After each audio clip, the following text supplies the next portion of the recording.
Good morning students, I hope you are all fine and safe. Today we will discuss the chapter number 6, Combustion and Flame of subject Science from class 8. So in previous class we will study about the combustion. In this video we will discuss about flame and fuel. So let's start the class. You are very well known about flame. Flame के बारे में सभी को पता है ना। Actually flame क्या होती है, देखिए, the substance which vaporise during a burning it gives flames. कोई सब्सटेंस को हम जब बर्न करते तो वेपोराइज जो लाइट रहती है उसी को हम क्या बोलते, फ्लेम्स बोलते। For example, kerosene oil and molten wax are vaporised during burning and forms a flame. जैसे केरोसिन ऑयल और मोल्टन वैक्स को हम जब बर्न करते तो जो वेपोराइज फॉर्म में जो निकलती है उसे क्या बोलते हैं, हम फ्लेम बोलते। On the other hand, charcoal does not vaporise and produce a flame. Okay, so it is a simple meaning of flame. Now we will study about the structure of flame. Okay, see in figure 6.3 different zones of candle. देखिए, एक candle दिया हुआ है और उसको जब burn करने के बाद में जो वेपोराइज लाइट है ना उसे हम फ्लेम बोलते हैं। तो इस फ्लेम का स्ट्रक्चर, फ्लेम को 3 जोन में डिवाइड किया गया। जो इनर मोस्ट जोन है जो कि ब्लैक कलर का होता है, देन मिडल जोन जो कि येलो कलर का होता है, और जो आउटर जोन है वो क्या होता है, ब्लू जोन होता है। Different zones having different features. In innermost zone it is a unburned wax. In middle zone it is a partial combustion, and outermost zone have a complete combustion. Now innermost zone is a least hot, middle zone is a moderately hot, and outermost zone is the hottest part of this flame. So जो goldsmith होता है वो जो flame का outermost part को use करता है for melting golds and silver through a metallic pipe से।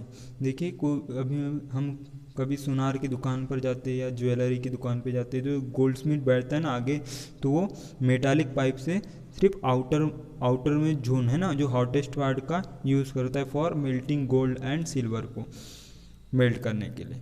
Now we will study the fuel. हमें फ्यूल के बारे में भी सभी तरह की जानकारी है। So fuel domestic and industrial use के लिए किया जाता है ना। डोमेस्टिक एंड इंडस्ट्रियल पर्पस के लिए फ्यूल्स का यूज़ करते हैं। Mainly wood, charcoal, petrol, kerosene, CNG, all this are the fuel. तो फ्यूल्स को गुड फ्यूल बनाने के लिए उसके 4 कैरेक्टरिस्टिक्स होना चाहिए, तभी हम उस फ्यूल को क्या बोलते हैं, हम गुड फ्यूल बोलते हैं। तो फर्स्ट होता है वो रेडियली अवेलेबल यानी इजीली अवेलेबल होना चाहिए। इट इज़ चीप मीन्स सस्ता होना चाहिए। It Burns easily in air at a moderate rate, वो इजीली एयर के साथ बर्न होना चाहिए। It produce large amount of heat, और क्या होना चाहिए, वो large amount of heat produce करना चाहिए। और एक चीज़ फ्यूल्स में होना चाहिए जो कि अगर वो बर्न करता है तो उसका कोई भी रेसिड्यू ना हो, मीन्स अनडिज़ायरेबल सब्सटेंस उससे प्रोड्यूस ना हो या छोड़े ना जब वो बर्न करे। तो इस तरह फ्यूल्स की 4 या 5 प्रॉपर्टीज होती है जो कि उसे आइडियल फ्यूल बनाती है या गुड फ्यूल बनाती है।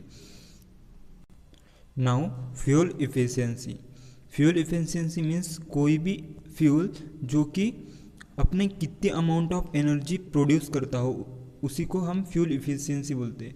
फ्यूल इफिशिएंट, मोर इफिशिएंट, लेस इफिशिएंट कैसे होता है, अगर ऐसा फ्यूल जो large amount of energy produce करता हो उससे क्या बोलेंगे हम, मोर इफ़िशिएंट फ्यूल बोलेंगे। और जो कि less amount of energy produce करता हो उसे क्या बोलेंगे हम, लेस एफिशिएंट फ्यूल बोलेंगे। फ्यूल्स की इफ़िशियंसी हम उसके कैलोरीफिक वैल्यू से डिफाइन करते हैं। तो कैलोरीफिक वैल्यू एक्चुअली क्या होती है, the amount of heat energy produce on complete combustion of 1 kg of fuel is called its calorific value. Calorific value यानी क्या, ऐसी अमाउंट ऑफ हीट एनर्जी जो कि 1 kg ऑफ फ्यूल को कंप्लीट कंबशन करने के लिए लगने वाली, उस वैल्यू को क्या बोलते हैं हम, कैलोरीफिक वैल्यू। और इस कैलोरीफिक वैल्यू को हम एक्सप्रेस करते हैं, मीन्स इसका यूनिट होता है किलो जूल पर kg। It's calorific value. जिसकी ज़्यादा कैलोरीफिक वैल्यू होगी वो क्या होगा, मोर इफिशिएंट फ्यूल होगा, और जिसकी लेस कैलोरीफिक वैल्यू होगी वो क्या होगा, लेस एफिशिएंट होगा। देखिए आपके टेबल में कैलोरीफिक वैल्यू दिए विथ डिफरेंट फ्यूल्स की। ओके, सो हम इजीली इस कैलोरीफिक वैल्यू से इन फ्यूल्स को पहचान सकते हैं कि वो मोर एफिशिएंट है या लेस एफिशिएंट है। Now next topic is burning of fuels leads to harmful product. जो मोस्ट ऑफ द फ्यूल्स होते हैं हमें जो नेचर से मिलते, जैसे कि petrol, kerosene, diesel, coal, wood, all और फॉसिल फ्यूल्स। ठीक है, ये सभी क्या है, फॉसिल फ्यूल्स है। तो जब हम इन फ्यूल्स का कंजप्शन करते हैं ना, ज़्यादा कंजप्शन करते हैं तो कुछ हार्मफुल इफ़ेक्ट्स होते हैं इन्वायरमेंट पे, तो उसी को भी हम डिस्कस करेंगे। जो कार्बन फ्यूल्स होते हैं जैसे कि वुड, कोल, पेट्रोल, तो इनको जब हम बर्न करते हैं तो कुछ कार्बन है ना, कार्बन अनबर्न रहता है ना, यानी कार्बन रह जाता है एटमॉस्फेयर में। तो उससे क्या होता है कि कार्बन जब एटमॉस्फेयर में होने के कारण कार्बन की क्वांटिटी बढ़ जाएगी। कार्बन की क्वांटिटी बढ़ती है तो carbon as a CO2 exist करता है या CO एग्जिस्ट करता है। तो इससे क्या होगा, जो हमारा जो नेचर है वो क्या हो जाएगा, पॉल्यूटेड नेचर हो जाएगा, है ना। तो इससे क्या होता है, CO2 और CO जैसी डेंजरस गैसेस के कारण रेस्पिरेटरी डिसीज होती है सच एज अस्थमा। सो इस जो कार्बन फ्यूल्स के अनबर्न कार्बन के कारण CO2 और CO का फॉर्मेशन होता है और वो नेचर में एग्जिस्ट करते हैं। उसके कारण क्या होता है, नेचर पॉल्यूटेंट होता है और रेस्पिरेटरी डिसीज जैसे अस्थमा जैसी बीमारियां होती है।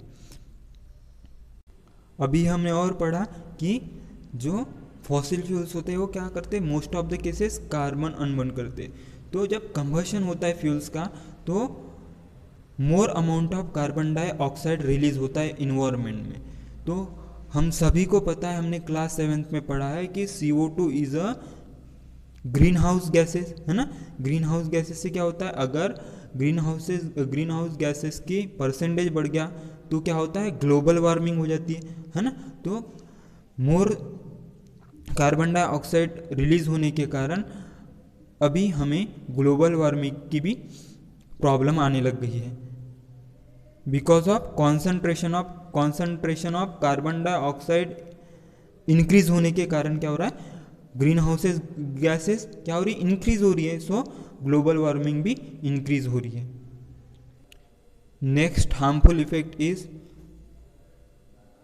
व्हेन, देखिए जब हम कोई जैसा फ्यूल जैसे डीजल हो गया, कोल हो गया, जब इनको हम बर्न करते हैं तो वो सल्फर डाइऑक्साइड गैस भी रिलीज करती है इन्वायरमेंट में।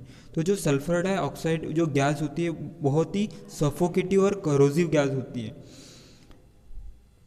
एंड पेट्रोल को जब हम बर्न करते हैं तो ऑक्साइड्स ऑफ नाइट्रोजन, है ना, नाइट्रोजन ऑक्साइड जो गैस होती है वो रिलीज करता है। जब सल्फर डाइऑक्साइड और नाइट्रोजन ऑक्साइड जब इन्वायरमेंट में रिएक्ट करते हैं और जब रेनफॉल होता है तब वो एसिड रेन बनता है। तो एसिड रेन के कारण क्या होता है, एसिड रेन एक घातक क्या है, सॉल्यूशन है जो कि हमारे फील्ड को, मोनूमेंट को, बिल्डिंग्स को, सभी को क्या करता है, करोजिव करता है।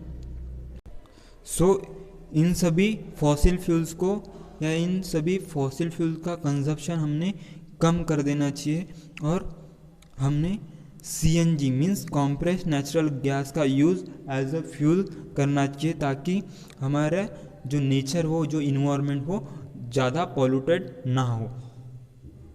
सो इस तरह इस आपका chapter number 6 combustion and flame यहाँ ख़त्म हो गया है। और इस की जो एक्सरसाइज है ना, इसके एक्सरसाइज में जो क्वेश्चन है वो आपके लिए होमवर्क है, इसे आपको राइट करना है इन नोटबुक। सो इस वीडियो में इतना ही। नेक्स्ट वीडियो में हम नेक्स्ट चैप्टर के साथ मिलेंगे।